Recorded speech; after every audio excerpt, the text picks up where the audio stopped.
Hi guys, it's Sam. Today's video is going to be 5 things that you should know before you purchase the Hobonichi Weeks. And maybe this video should have come out in August, but it's here now. And I know that some people still have not made their planner choices for 2022, so I hope that this is helpful for you.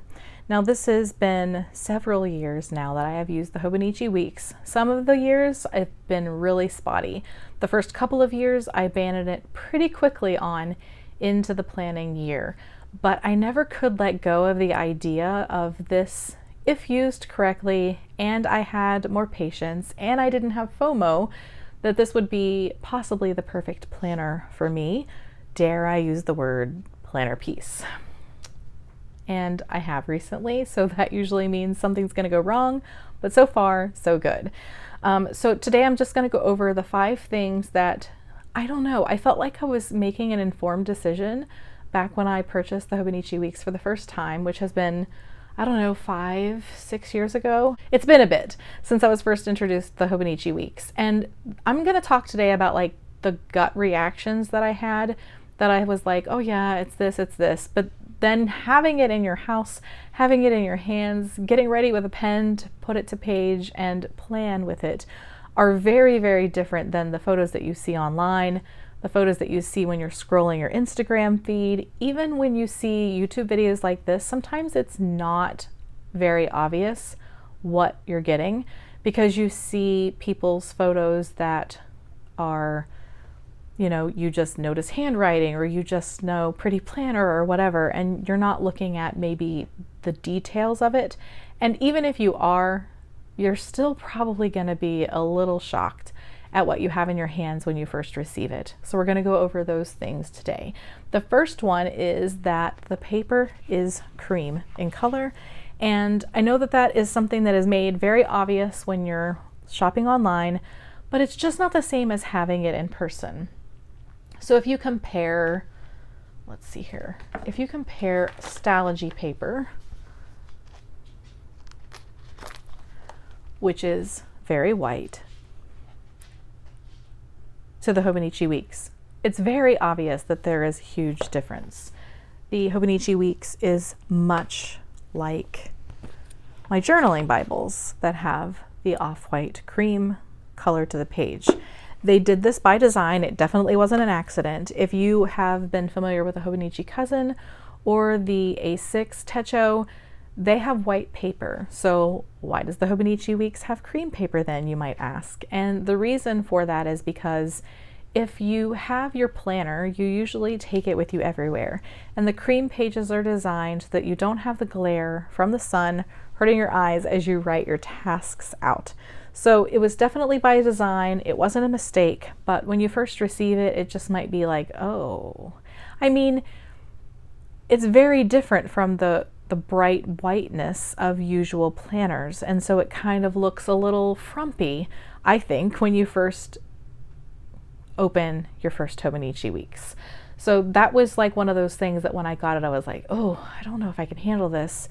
And it really was kind of a shock. And even if you watch this video and then get it in, it might be one of those like, oh yeah, the cream paper. But I'm definitely over it and love and use this planner, but it's just something that I wanted you to be aware of. The second one is, again, just part of every page of the Hobonichi Weeks, and that is these super tiny grids. And if I were more, if I had my life more together, I would know exactly how big these are. Hold on. All right, so the grid sizing for the Hobonichi Weeks is 3.7. And let's see, I know that that is very different from, let's say, like a Stalogy. I think that some of the Stalogies have different grid sizes. The Stalogy has a 5mm, so 3.7, 5mm difference. 3.7 as opposed to 5 doesn't seem like a lot, like if you just like look it up online. But I'm telling you, when you have this in your hands, that this seems so much different. I don't have naturally tiny handwriting. I really love to watch people write that do have super tiny handwriting, but I don't. So when I first got the Hobonichi weeks, I was like, you're kidding me, right? Like, I'm supposed to be able to write in this? And so in the weekly pages, I tried to do a couple of different things. I tried to take up 2 spaces instead of just the 1, but it just wasn't working. I didn't like the way that looked either. Then I felt like my handwriting was huge. I have to remember that this is a Japanese planner, and they make their characters a lot smaller than some people's handwriting is. So it was just one of those things where it was like a huge shock to me. I always used college ruled pages instead of wide ruled. So when I first thought about it, I was like, yeah, this is going to be fine. But it's different when you're looking at photos online and you have it here and you're like, okay, I'm going to write with this. It was just something that really took me a while to get adjusted to. The next one is going to be the fact that this planner is made like a long wallet. And the first time that I opened up my package, I was like, it's a checkbook. It's a checkbook. And it was like one of those things where when I was first married, back in the late 90s, I carried a checkbook. And over the years, we have stopped carrying a checkbook. Now, we still have to have a check here and there because we have a couple of utilities that don't do like not direct deposit, like payment taken direct out of my bank account, and they don't have websites that you can just do like a digital payment or whatever. So we still have them around. And I don't know, I was like, it just kind of felt not cool. That sounds weird, but that's how I felt. I was like, oh, it's like a checkbook. Well, that's not cool. I was coming from like a personal Filofax, and before that I had been using an Erin Condren, and I'm like, this is supposed to be my planner? It was just like, you know, that was my first reaction to the whole thing. I think with those things combined, I was just like, cream paper, it feels like a checkbook. The grid is so small. And I was like, this is not even cool. And it's not that I'm like a cool person, really. I was just like, you know, it wasn't aesthetically pleasing in the way that I wanted it to be or that I expected it to be. And I felt like I really, you know, looked into this a lot. There weren't as many people using it in the US, especially when I found it. So still, if you like had searched the Hobonichi Weeks hashtag at the time, you would have seen a feed flooded with Japanese writing because that's who was using this planner at the time. And so that didn't translate really very well to me having this in the US. The fourth thing is that it is in Japanese writing. There's actually a surprising, in my opinion, a surprising amount of English included in this planner, so that it's not going to be difficult for you to use this planner if you don't speak or write in Japanese. You have the dates up here at the top. It says June 22 and 2022 in English. You have, you know, Monday here through Sunday. So it's not like you'd be guessing about how to use the planner, but you also have Japanese writing at the bottom, which really, really, really bothered me at first. I always covered it with washi tape. I'd cover this whole side. I'd cover it to here for the calendar to be open. Do I really use it? No, but I like that it's there. It's a feature that I really do look for in a planner. And so I always kept that open, but I covered it all the time because the Japanese writing bothered me at the bottom. And it's been one of those things where these 4 things that I didn't realize, I guess, enough about the planner before I got it, these have kind of disappeared for me. I'm used to the cream paper now. I'm not in love with the super tiny grid size because my handwriting is larger, but I'm accustomed to it. So I've scaled my handwriting down. Now, if I have a bigger space to write in, I'm going to, but I'm used to toning it down and writing smaller in this planner. And the fact that it feels like a checkbook doesn't feel like a checkbook to me anymore, especially because I carry it in some kind of cover, and so it kind of beefs it up and makes it a little bit more substantial feeling. Now, sometimes I like the simplicity of just the weeks itself. I can't believe I haven't cut this out yet, but I definitely will when I move in.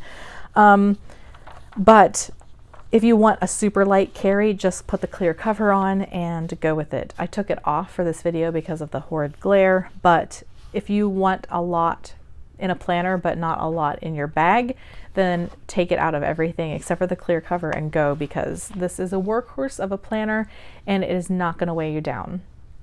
But those things, I don't see the Japanese writing anymore. I don't see any of the other things that were just kind of shocking, maybe not shocking, but definitely disappointing when I first opened the planner and I was like, oh, well, this isn't cute. But I'm so glad that I gave it a chance again the next year and a chance again the next year, because that's how long it took for me. I ordered it twice, I used a couple of pages, and then I didn't use it anymore, went back to other planners. And then the third year, I made myself use it for an entire month. And in that month, I fell in love. So that's always something that I tell people. Just use it for a month. Make yourself use it for a month and see what happens. Because at the end of that month, I had been converted to a fan. And that doesn't mean that I never hopped in and out of it, because I did. But this is about as close to planner piece as I think that I'm going to get with what is available out there on the market today. So that definitely speaks, because I feel like I'm pretty picky. The last thing is something that I don't know that I'm ever going to completely get over. And that is the fact that this is not going to work with some pens for some people. If you are a fountain pen user and you're fine with using it in your planner, I like to journal with fountain pens and not plan. I'm trying it this week, but it's not going so well so far, because I've already feeling like things are looking messed up, and it just doesn't feel natural. We'll see. I'm forcing myself to do it for a week, just like I did using the weeks for a month. I'm using the fountain pen for a week. I know it's only going to last a week. If I hate it, I'll just go back. But if I don't hate it, then I was like, that might be the start of a beautiful relationship. In the end, it doesn't matter really.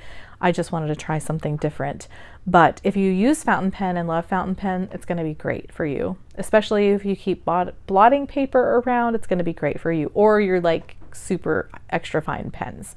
If you are a ballpoint user, or like you really like the Uni Jetstream, it's going to be fine for you, and that's not going to be an issue. But me, a gel pen snob, it just was very disappointing. I thought I was going to be able to take my Energel out, which I always used 0.7, and just go with it and write. Like, if you do that, you're going to be really disappointed.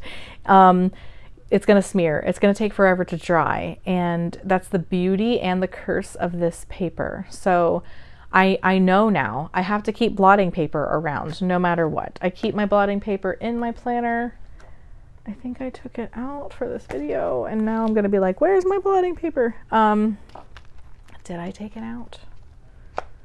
Now I don't know what I did with it, guys. Oh, it's hiding under my iPad. Okay.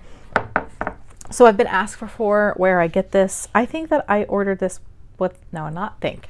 I ordered this with one of my Stylogies. Nope, I ordered this with an Anami Cafe Notes, and it was a package of blotting paper, and I just cut it to about the same size as my weeks. You can use any and just cut it to size. I used my paper cutter so that it would be even-ish. But yeah, I mean, the stuff lasts forever. And I am just used now to, I write, I tuck, I close. And it really hasn't been a huge issue, but I have scaled down. I've gone from writing with 0.7 gel pen to, if I'm using gel pen in here, I use 0.5 or 0.4. I can't wrap my head around anything smaller than that. If you write tiny naturally, a 0.38 is going to work really well for you. It's just like one of those things that I do now. Has it been an irritant to me in the past? Has it been a reason why I've jumped back to rings? Yes, but it's really not that big of a deal. I can be a bit dramatic at times. You could ask my husband. But when it bothers me, but it's really not that big of a deal. You just write what you're going to write, you plop it in there, you move to the next section. Then I can come back here and journal, and then by that time that I'm finished journaling, this side is dry, and I can just plop that in, and it's fine. It works just fine. I do it every day. Everything is fine. It's not that big of a deal, even though I tried to make it. But it's something that you're going to have to get adjusted to. If you're used to writing with a juicy gel pen, those days are over. I mean, I guess you still could with the blotting paper, but it's also just that a 0.7, especially with a wetter ink, it's gonna just, I don't know, it's gonna feel really crowded with these super tiny grids. So that's gonna be something that you'll have to get adjusted to for sure. Now, a lot of people have issue with the fact that in these back pages, this is all Japanese writing. I'm never gonna use Google Translator. I like that it's a mystery. Look at the little drawings, and I'm good. I use this for my carryover pen test pages. I'm always writing nonsense in these, like it's ridiculous, but that's just how I mindlessly use a pen and try to see which one I like best. So I usually have like an official pen test page that I don't really mind sharing with people, and then the rest of it is just like horrific scratch writing, and I will write something and immediately test to see if it smears. Let me see if any of them. Okay, so this isn't horrible. So like this. So I just write stuff and then I'll wipe to see if it smears. This one, I don't think it looks like I have smeared anything, but I'll just like write something nonsensical. Doesn't make any sense. Just whatever I'm feeling at the time. And sometimes I get my fountain pens to go in the back pages like that, but this is what I use that section for. You can find printables on Etsy shops with sticker paper that you have at home or other kind of paper, and you can paste something in to make this a little bit more usable space. Or if you can read Japanese or you want to have it translated, not to do anything with it because you like the way it looks because it's cool and it's a Japanese planner and that's lots of fun. Just know that it's there and that it's in Japanese, and none of this is in English, so there are no hints, just the drawings. But yeah, so those are the things that, even though I felt like I did my research, I was just kind of surprised about when I first received my very first Hobonichi weeks. And if you are thinking about buying your Hobonichi weeks for the first time, you don't have your planner choices set for the new year, and you're like, well, what about the Hobonichi weeks? I just wanted to share this video so that you maybe were a little bit more aware. Maybe not even this video is going to help you understand what it's going to be like when you have it in your hands for the first time, this little tiny planner that holds your entire year. But I think that it might be helpful to draw your attention to those things if you are awaiting your Hobonichi or trying to decide if you're going to use a Hobonichi. I would just tell you, when you greet this planner for the first time and you open it up and you notice the cream paper, you notice the tiny grids, you notice that it feels kind of weird in its shape. I mean, that was by design too. It's meant to be like a long wallet, like a woman's wallet. The fact that there's Japanese everywhere and that you might struggle with using your favorite pen, you'll get used to those things, I promise, because you let yourself use it. You'll get used to those things and you won't see them anymore. It's kind of crazy. If I'm not just staring at these things now, I don't see them at all. So know these things, give the planner a chance, don't toss it after the first week like I did. Give it a little time. If you give it a little time and you still don't like it, maybe it's not planner piece for you. But know these things and give it a chance, and hopefully you have some planner piece headed your way. I hope that this video was helpful for you in choosing a new planner or making the decision to buy the Hobonichi weeks, or maybe not buy the Hobonichi weeks. Some of these might not be things that you can get over, and I understand that if they are, but it is a great planner, and I hope that it was helpful for you. If you like this video, don't forget to give it a thumbs up, and if you're new around here and don't want to miss out on future videos, don't forget to subscribe. Thanks so much as always for watching, and I hope to see you again soon. Bye guys.